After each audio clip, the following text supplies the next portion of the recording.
Okay, well, they lost 3-0 today. The man who scored 2 of those goals for Arsenal is alongside Alex Aljo. She's on translation duty for us with Martin Zubimendi.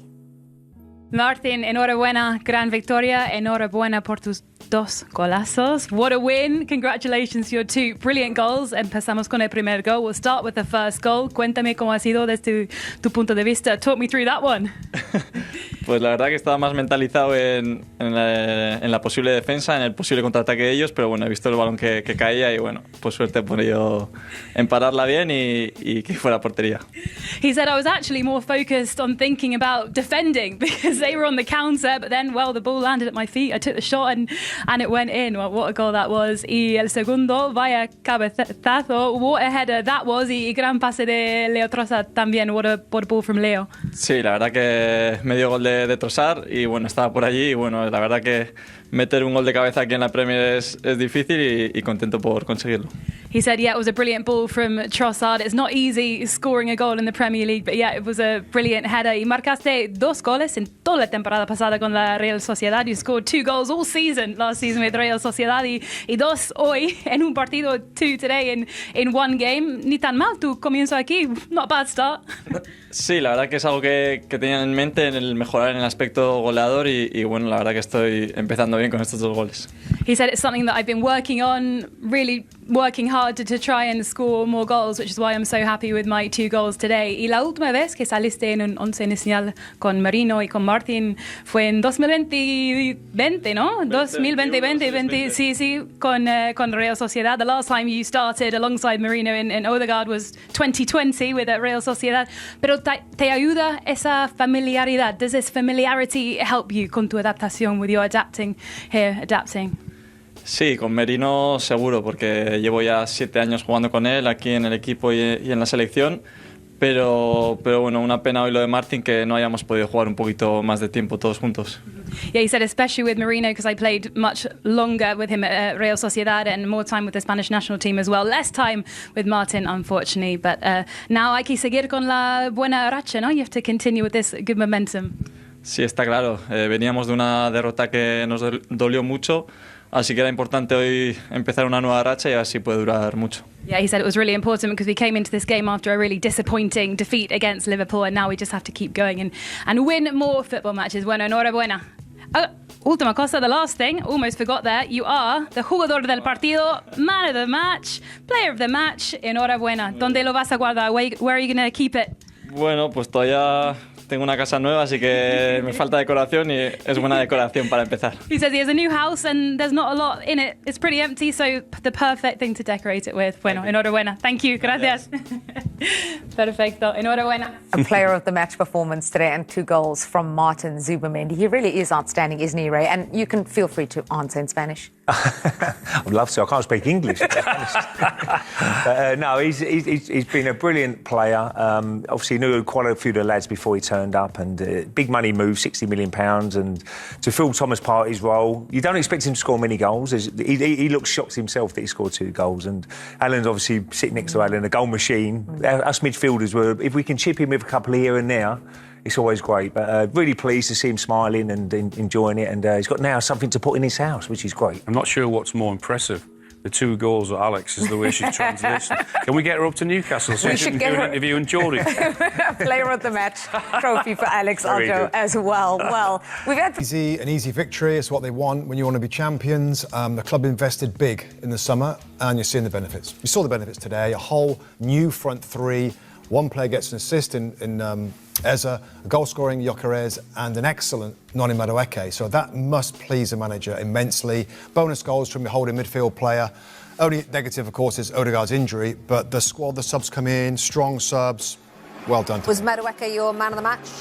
For me, yeah, absolutely. I mean, talk about a player that asks questions every time he gets the ball, and that's what you want of wingers. Modern-day football, where teams sit behind the ball, the space, the opportunities come in wide areas. I mean, just seeing the 2 new wide players for Arsenal, that have the ability to beat their fullbacks, and that creates goals. Tim, we were talking about it during the second half about Noni Madueke, who didn't always make the starting lineup at Chelsea, so wasn't technically good enough for Chelsea, but is good enough for Arsenal. It's a snip, isn't it, buying Madueke from Chelsea for that price? And I said to you, it's a miss. Chelsea have missed that one. And that's going to happen. They buy so many talented young players. From a recruitment standpoint, maybe they don't get enough time. By the way, you said the way he played for England today, he's a special player.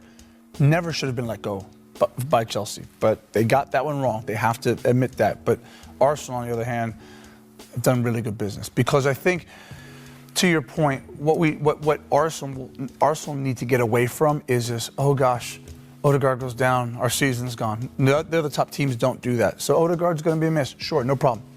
Out you go. We've got a nice rotation in the midfield. We have players that can come in, that can contribute.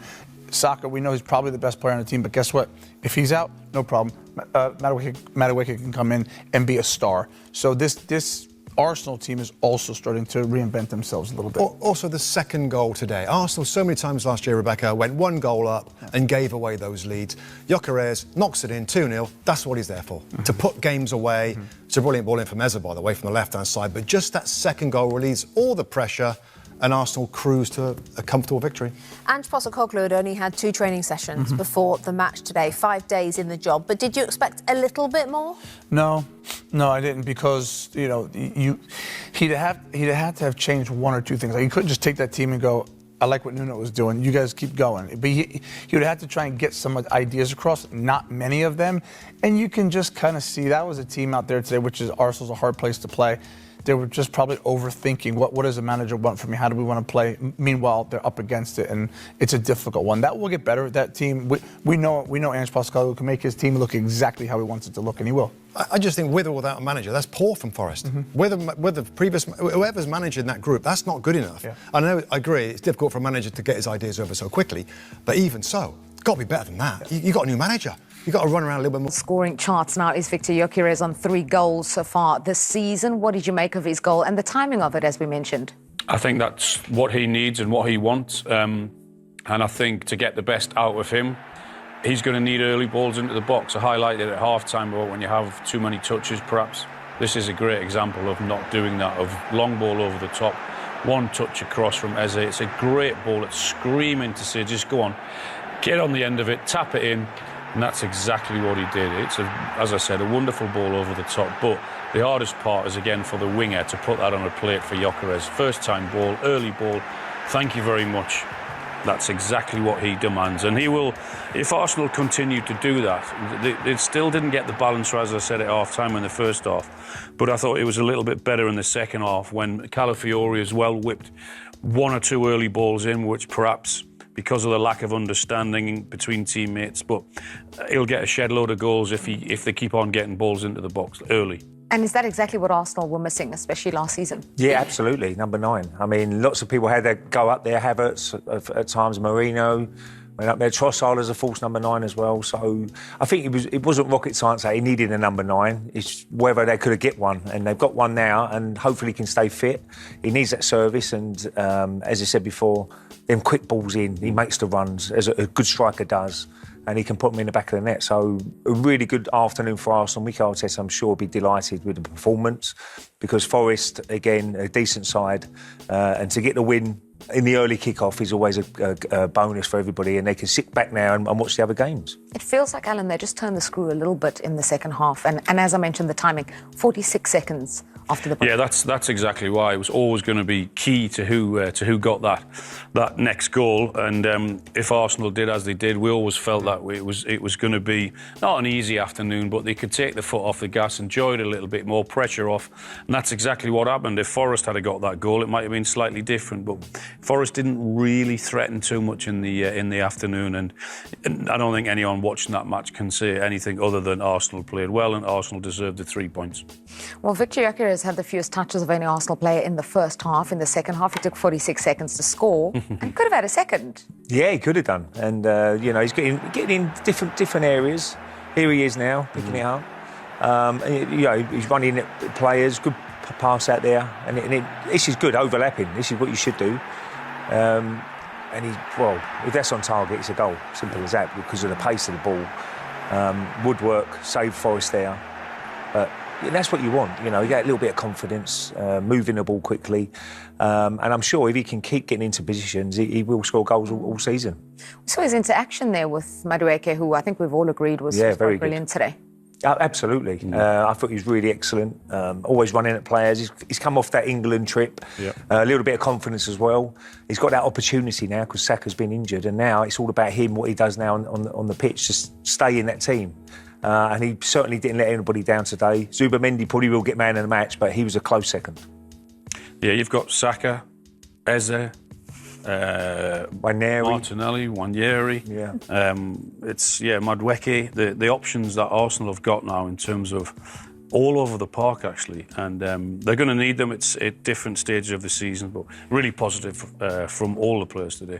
Yeah, some outstanding performances, none more so than Martin Zubimendi. Yeah. I mean, we mentioned that it was his first ever goal from outside of the box and a first time he scored 2 goals in a single league game. What a day for him. What a way to start the scoring. Well, if it's the first one outside of the box, you would say, why and how is it when he can hit them like that? Because that is it's a dream strike. It's the perfect strike. Not easy at all to get the connection, get the power, get the direction, all of those things. And you might be seeing him shooting a few more times come this season if he can hit them like that, particularly on the volley. Yeah, Shearer said he's not seen him do that in training. Well, no one's seen him do it because it's the first time he scored from outside of the box. And quite difficult, as Alan said, not just the technique, but because the box was so full, so many bodies in there. Yeah. Well, all you got to do is get the technique right. That's the most important thing. And, you've got bodies in front of you. He could have easily hit a body and got wide. But lucky enough, he had the pace on it and he had that little gap to get in the back of it. And he'd be over the moon with that because, when you look back at that, he'd be, that is a top-class strike from a midfielder who really is known to be breaking the ball up and, being efficient in that midfield. But if he pops up with 2 goals as well, it's an absolute big bonus for Mikel Arteta. Yeah, you did focus a little bit on him in the build-up, telling us kind of how he breaks up the play, what he brings to the midfield. You didn't tell us he had that in his locker. No, not at all. I mean, it's a little bit like Declan when he scored 2 goals against Real Madrid from free kicks. Yeah. So, he's done exactly the same today. And it's just a bonus sometimes when you can get on the score sheet. And being in midfield, you just got to, know your players who's around you. If you get a chance to get forward, and you do it and people fill in for you, simple as that. So after scoring those 2 goals, he might be saying, I want to get forward a little bit more.